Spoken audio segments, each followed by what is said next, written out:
Hello guys, and this is the mod overview of the Nerf Achlys blaster.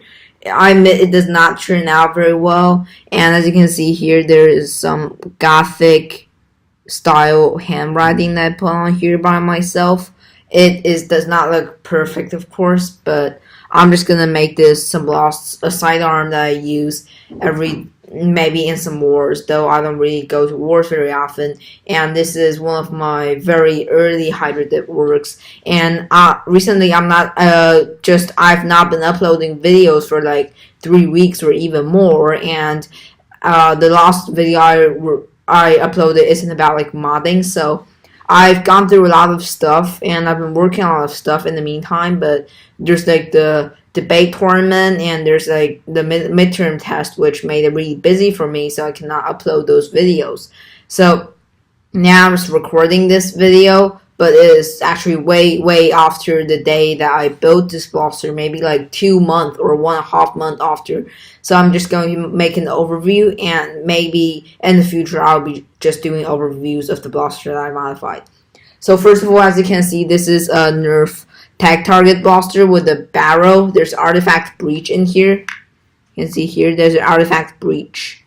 So basically there's a breach inserted into the barrel of this tag target that only fires old school mega darts, and now it can fire normal lead darts and those normal size darts. And then there's a flywheel set with artifact golden cage and tilted flywheels, as you can see here. And there's either plastic flywheels, they're kind of like worker ones, and I use a lot of epoxy like here to try to get so now kind of sticks, and this is a piece just to absorb all the most or a little bit of the vibration.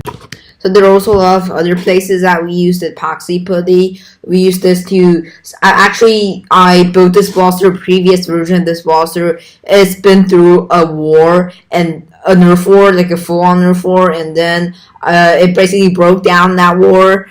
And then I brought it back home to rework on it, and so now it's very stable in all places. This is epoxy putty. I used Citadel paint to paint this black so that it looks less awkward, but still looks very awkward, and it's been sanded after, so it's quite smooth right now. It's been sanded after it's been used, and you can still see traces of little white here, but now it kind of looks a little bit more mixed in with the environment. There's a piece of orange barrel that I used to put in here. In the first war, the way I reload is I put this whole thing connected with this yellow barrel back, and then put the dart in. But then I discovered that it's too easy to fall off, which is really bad, because this will be dangling around and this wire can be damaged, and if this wire is damaged, that would be really difficult for me to fix this. So I used hot glue on the inside. I put this entirely together. There's no way this thing could come out during a war. And I just had to, a little bit dangerous, but I can bring some tool like this to shove the dart in from the barrel from this flywheel, which is exactly what Welcome S7 did in his Afterburnt joke, which is kind of like this. So I can shove the dart in from the flywheels. And something that this blaster is not very efficient, but before just the stock would tag target with a stock spring, because it's too powerful if you use an upgraded spring, and I don't think that old plastic of this can hold. So with a stock spring, it does like 17 meters per second, which is like 50-60 feet per second. But with this afterburner flywheel, though you know that this distance is very short, but it still does like way over 34-35 meters per second, which doubles the FPS, which could be really useful. And then let's move on to the battery tray. I could have just used a battery tray I bought, but the day I was building it, I didn't have that material around me, so I just scavenged a battery tray from the